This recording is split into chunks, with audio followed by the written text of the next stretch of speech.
Hello and very warm welcome at Amish Shackle 5858. I am Amish Shackle. Following news have been reported by American, European, Asian, African, Australian news channels and the news agencies. So please, let's go to the headlines. Tonight, breaking news as we come on the air. Major developments here in the deadly shooting of Charlie Kirk. Tonight, authorities say the suspect's DNA has been found. They say the DNA found in a screwdriver and on a towel used to wrap the high-powered rifle.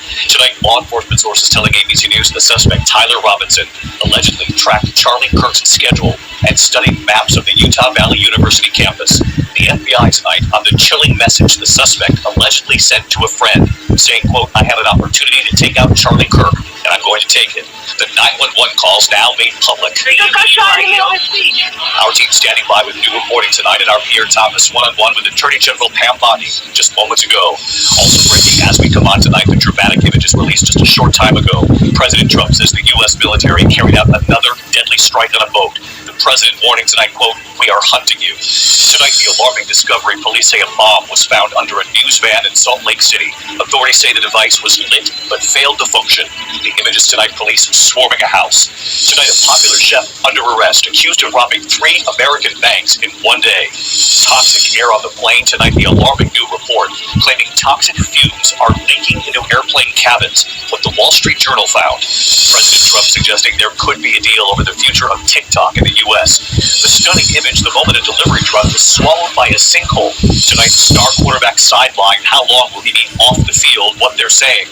And he was behind many of the Monkees' most iconic hits. Tonight, the music as we pay tribute to a famous American songwriter.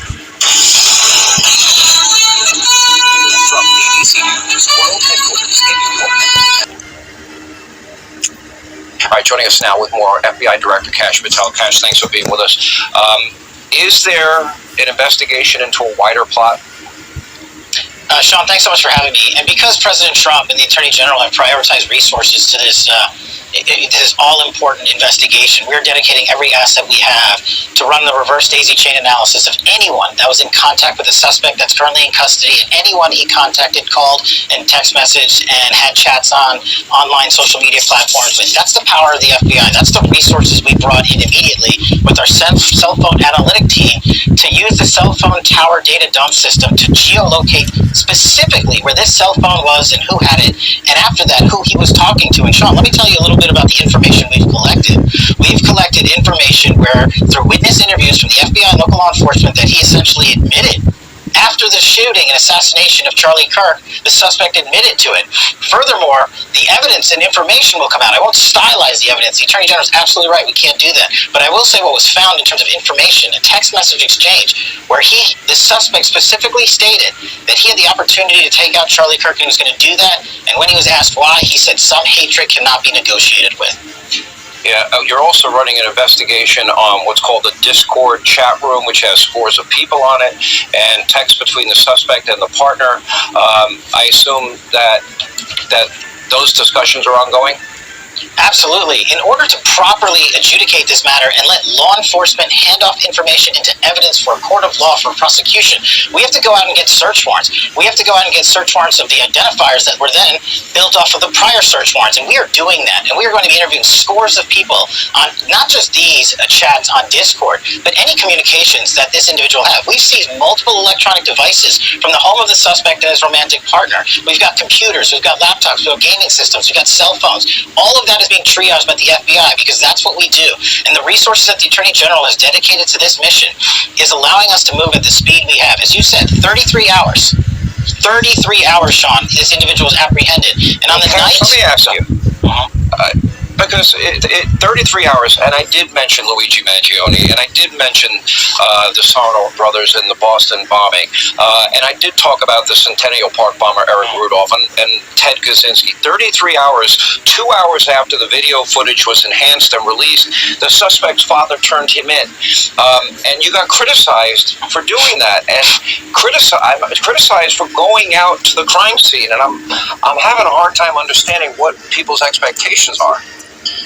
Sean, my expectation is delivered to the mission and the resources the men and women the FBI need and to produce. And that's what we did here. When you're talking about things like going out to a crime scene, that's how you investigate that matter properly. And when you're talking about why did it take 33 hours, well, I made the operational decision to immediately release enhanced videos and photographs of the suspect because the operational call that I made for the FBI said we are about to smoke this guy out, and his family and friends and his internal network is going to assist him.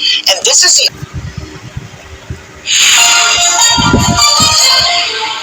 On this Monday night, fresh face-off, the Conservative leader returns to the House of Commons as Parliament resumes. We have a Liberal Prime Minister breaking promises, making excuses. He missed the largest tax cut for 22 What the Liberals need to pass their budget, and the questions about this latest minority government stability. The ups and downs of buying a home. My house price went like 30 grand up. Where prices are rising, where they're dropping, and the struggle to break into the market. The art of the deal to keep TikTok in the U.S., the tentative agreement between President Trump and China's government. Plus, he smoked the competition at the Emmys. This is amazing. Canadian superstar Seth Rogen's journey from Vancouver to Hollywood powerhouse. Global Show with Donna Friesen. Reporting tonight. Gotcha. Good evening and thanks for joining us. Canada's MPs are back in the House of Commons as the fall session of Parliament kicked off today. It also marked the first time Prime Minister Mark Carney faced off with Pierre Poilievre in question period after the Conservative leader won back a seat in Parliament this summer. And as the economy and affordability remain a top issue for Canadians and Carney's minority government, there was plenty for party leaders to trade barbs on. Mackenzie Gray has our top story tonight. I'm looking forward to a collaborative session. Mark Carney's optimistic tone carrying over. Oral questions, the Honourable Leader of the Opposition. To the start of the first fall question. In the spirit of good faith, I wonder if he agrees that our goal should be a Canada where hard work is rewarded, where food and homes are affordable, where streets are safe, where borders are solid, and where we're all united under a proud flag. I'm sure I speak for all parliamentarians in welcoming the member for Battle River Crowfoot back to the House of Commons. A reference to Pierre Poilievre's first day back in Parliament after losing a seat during the election. The Conservative leader needed a by-election in one of Alberta's safest seats to make his way back to Ottawa. We have a Liberal Prime Minister breaking promises. The political setback not changing Poilievre's pitbull approach. When will the Prime Minister match the grand promises with the real change Canadians need? I understand the Leader of the Opposition was busy. He missed the largest tax cut for 22 million Canadians. He missed the cut on the GST for new homes. Those measures said to be reflected in a budget promised for October, the Liberals' first major parliamentary test. The Prime Minister giving contradictory claims, promising an austerity budget that will also have a substantial deficit. This is not like, there's no business as usual. This is over. This is we're rebuilding the nation for generations to come. To pass a budget, or anything else like promised bail reform, the Liberals will need the help of at least one other party, which they hope will be the Conservatives. Mr. Poilievre has a big decision to make. He can continue with the three-word slogans, or he can sit down and work on real solutions with a Liberal government. The Bloc had promised a one-year truce on voting against the government to let Carney deal with Donald Trump, but Yves-François Blanchet now less firm on that commitment. There will be no negotiation, but we want to collaborate. What does that mean? Obey? Become Liberals? Might not happen. The Liberals could also turn to the floundering NDP, Neithu, needing votes from only 4 of their 7 MPs to make sure the government doesn't fall. Okay, Mackenzie Gray in Ottawa. Thanks, Mackenzie. Let's bring in our chief political correspondent, David Aiken, to pick up on that last point from Mackenzie. The last parliament was also a minority, and it lasted 4 years, an all-time record. David, can we expect the same stability in this parliament? Well, it's a good question, Neithu. Minorities throughout our history typically last for 18 to 24 months. Now, if the Bloc Québécois wants to bring the Carney government down, they would probably have to act quickly, and that is because we expect a Quebec provincial election within the year. And the Parti Québécois, the PQ, looks like they could win. So, since the BQ and the PQ share the same volunteers, campaign workers, fundraising sources, and so on, the BQ is not going to get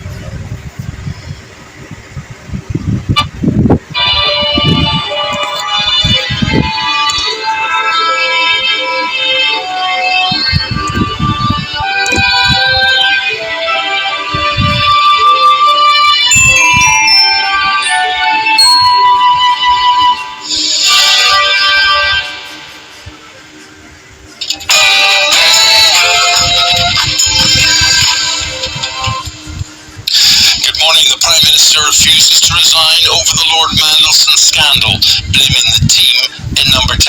Sir Keir Starmer admits to knowing about communication between the former ambassador and Jeffrey Epstein as speculation is raised around his judgment. I knew of his association with Epstein, but had I known then what I know now, I'd have never appointed him. In a rush against time before Donald Trump arrives for a state visit, the Speaker has granted an emergency debate today on Mandelson. With Downing Street in disarray, there are now reports that the US President is expected to go easy on Sir Keir Starmer during his state visit because he understands the Prime Minister is on the ropes. The first flight in the government's partial returns deal fails to take off with any migrants due to last-minute legal challenges.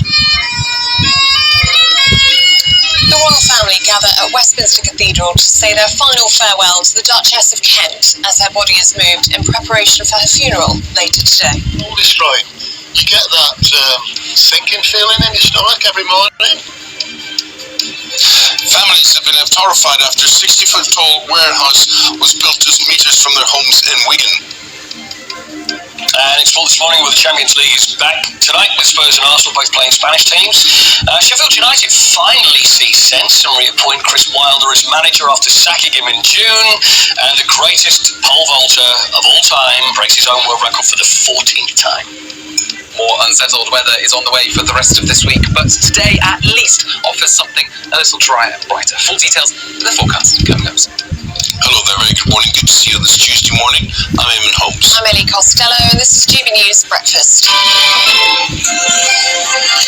News on major developments from UN peace talks, global health and emergencies, and Swiss politics and finance. John Zaracostas, one of the 200 France 24 correspondents around the world.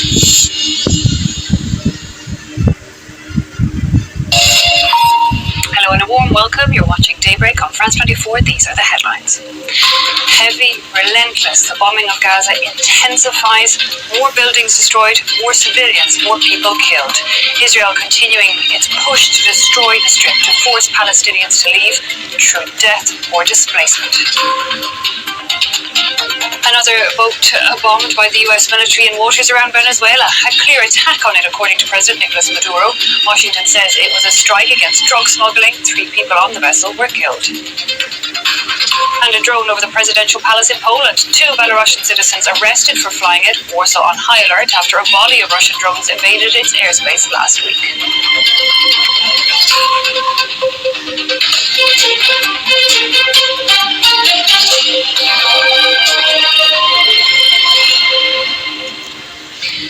It's getting even worse. Israel has once again increased its bombing of Gaza with intense airstrikes on Gaza City. Reports that the long warned of ground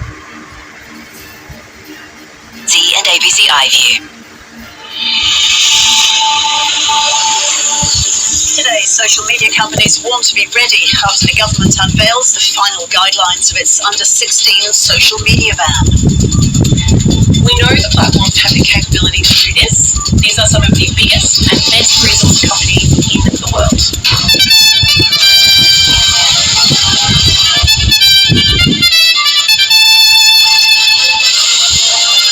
One person dead and 6 others treated following a suspected gas leak at a Western Sydney restaurant. Parents consider legal action against a childcare centre in Ballarat over allegations it mishandled abuse complaints. And a celebration of 50 years in the making. Papua New Guinea marks half a century of independence.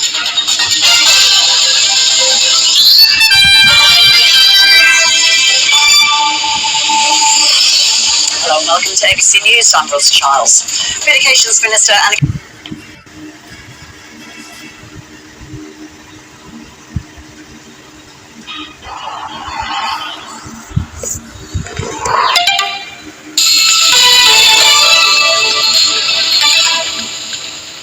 This is DW News, and these are our top stories. The Emir of Qatar is urging Arab and Islamic leaders to take concrete steps to punish Israel for its airstrike targeting Hamas in Doha last week. This came after an emergency summit of dozens of Arab and Islamic states in the Qatari capital, which released a joint statement urging leaders to reconsider their diplomatic and economic ties with Israel.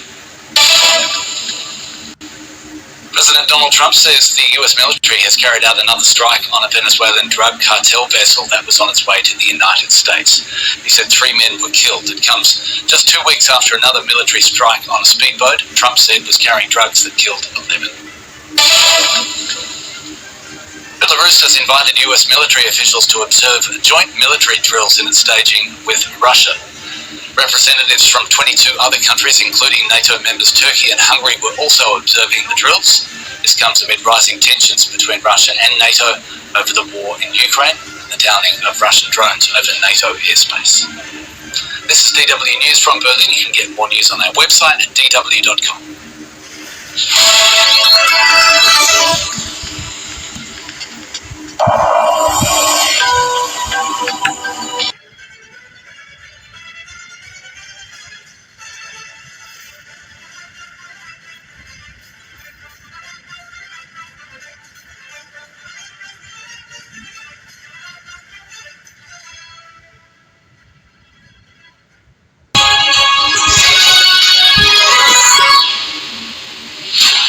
Hello, good morning. It's 6 o'clock. On today's show, President Zelensky tells Sky News that it's time for the West to get tough. Donald Trump must make Russia afraid of him.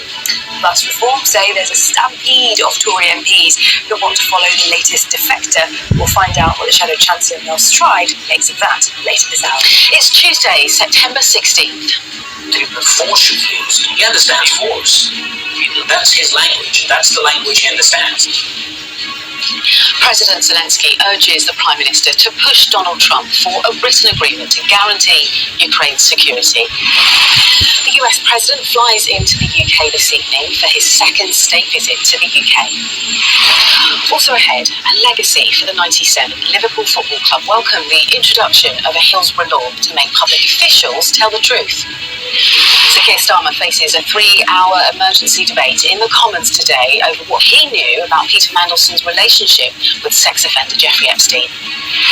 And then in sport, Arsenal and Spurs kick off their Champions League campaigns tonight, and we hear from both managers.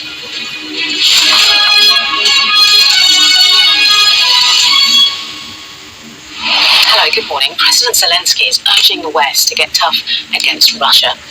In an exclusive interview for Sky News, the Ukrainian leader said that Donald Trump had the power to make Vladimir Putin afraid of him. And he urged Sir Keir Starmer to push the US president for a written agreement to guarantee Ukraine's security when they meet this week during their state visit. He was speaking to Yada in Kyiv. Do you believe that meeting in Alaska was a mistake? Я вважаю, що I think.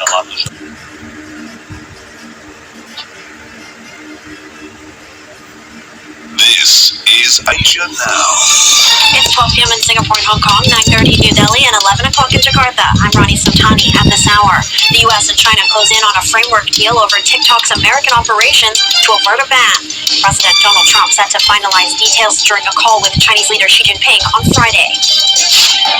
India and the U.S. looking to reset trade ties. Negotiators are meeting after Washington doubled overall tariffs to 50% on Indian goods. And more sparks flying in the South China Sea. The Chinese Coast Guard intercepts Philippine ships at the disputed Scarborough Shoal as Beijing moves to reinforce its territorial claims in the region.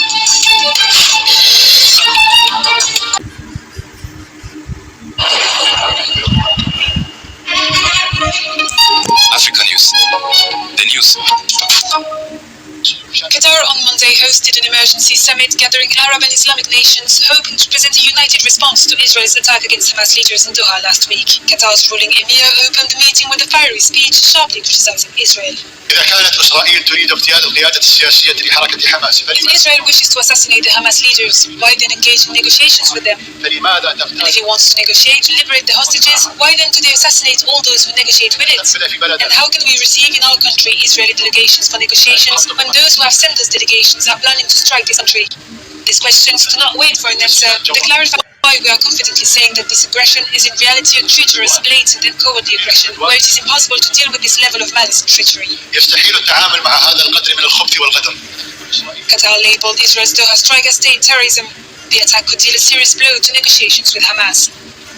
Je renouvelle, Excellence, ma recommandation à l'agression contre. Your Excellency, I renew my recommendation on the aggression against the sovereignty and security of the state of Qatar in violation of international law and the charters of the United Nations. Son soutien et l'État du Qatar. I renew my support for the state of Qatar with all the measures taken on the aggression, attack on its security and sovereignty. Pour agresser sa sécurité et sa souveraineté. Israeli Prime Minister Benjamin Netanyahu has vowed to strike all those who organized the Hamas-led attack on Israel on October 7, 2023. Guinea-Bissau's former Prime Minister Domingos Simoes Pereira is planning a return to the country and a run for the presidency. Simoes Pereira, who leads the opposition African Party for the Independence of Guinea and Cape Verde, made the announcement in Lisbon. He settled in the Portuguese capital shortly after President Embalo dissolved Guinea-Bissau's National Assembly in 2023.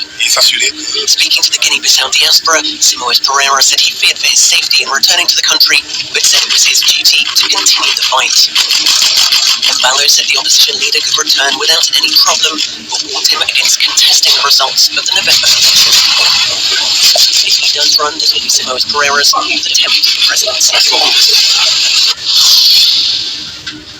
Algeria has a new government and a new prime minister to lead it. On Sunday, the presidency confirmed Sylvie Guirib as Algeria's new permanent PM after briefly serving in the role on an interim basis. Guirib replaces Nadia Lamari, who was dismissed without explanation late last month by President Abdelmajid Tebboune. In a video statement, Guirib said he was honoured by the appointment and pledged to prioritise the Algerian people and the national economy. A PhD holder in materials science, Guirib previously chaired Algerian Qatari Steel. His new cabinet brings both change and continuity. The foreign minister and justice minister will remain in place while President Tebboune continues to oversee the defence ministry. The transport minister will keep his current post and take over as the interior minister as well. 3 jihadist attacks in northern Burkina Faso since May have killed about 50 civilians, Human Rights Watch said on Monday. In a new report, the NGO blamed the attacks on two groups, the Al-Qaeda-linked JNIM and the Islamic State in the Sahel province. According to Human Rights Watch, JNIM attacked the town of Djibo in May and the village of Yuba in early August, altogether killing 40 civilians. In July, IS Sahel attacked a civilian convoy bringing humanitarian aid to the besieged town of Gorom, killing at least 9 civilians. Human Rights Watch said these assaults violated international humanitarian law and were apparent war crimes. Burkina Faso has been ruled by a military junta for almost 3 years. Under the rule of Ibrahim Traoré, military leaders have vowed to eliminate violence and restore security, but deadly attacks still plague the country. Human Rights Watch informed Burkina Faso's justice and defense ministers of its recent findings on August 21st, but said it received no response. The organization urged the Burkinabe government to provide better protection for all civilians and to investigate and prosecute those responsible for violence, even within the army. Former mixed martial arts star Conor McGregor is dropping out of Ireland's presidential race. In a post on social media, McGregor criticised the country's electoral system that requires candidates to have the backing of 20 members of parliament or 4 local government authorities. In the post, he spoke up for what he called the forgotten Irish who feel abandoned by establishment woke politics and said his commitment to Ireland doesn't end here. McGregor has been at the forefront of Ireland's anti-immigrant movement. His candidacy was endorsed by Elon Musk, and in March he was welcomed to the White House by US President Donald Trump. Last year, McGregor was convicted in a civil rape case. He's also been accused of sexual assault in a separate civil suit. Ireland's presidential election is scheduled to take place on October 24th. Africa now has its own voice. This is Africa News, the only international news channel made for Africa. An independent voice, bringing you unbiased reporting, and all the voices shaping the future of the continent. Tonight, the U.S. military's deadly strike on another Venezuelan boat allegedly transporting drugs.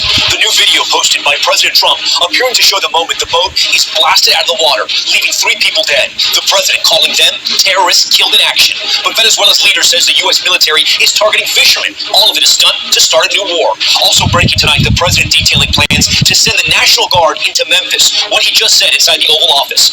Plus, the new evidence in the assassination of Charlie Kirk. The FBI revealing DNA was found on a towel and a a screwdriver near the scene, matching the suspect. Plus the video game some say the alleged assassin was referencing with the strange messages he had inscribed on bullet casings. Also tonight, it's the biggest security operation since the coronation of the King of England. Snipers, drones, and speedboats at the ready to protect President Trump during his historic state visit. Our nightly news exclusive, the number of kids in America getting vaccines plummeting. We're just in a waiting phase before measles just comes and rocks the state of Missouri. Our exclusive data and how you can learn more about vaccine rates where you live. Is there a TikTok deal? What we know about the new agreement framework with China. The fiery crash, a train slamming full speed into a semi-truck. All of it caught on camera. And call it the original selfie inside the analog photo booths that have been printing instant photo strips for a century. Now beloved by a whole new generation. Nightly News starts right now. This is NBC Nightly News with Tom. Good evening. I'm the Nevada's Jeff Bennett is away. On the NewsHour tonight, Secretary of State Marco Rubio aligns the United States with Israel's vision of a military victory in Gaza, dimming hopes for a diplomatic solution to the war. Calls for firing and singling out critics of slain conservative activist Charlie Kirk grow louder, raising questions about free speech. And what's caused American students' reading scores to drop to their worst point in decades. Reading and math has long-term consequences for students' earnings and educational attainment.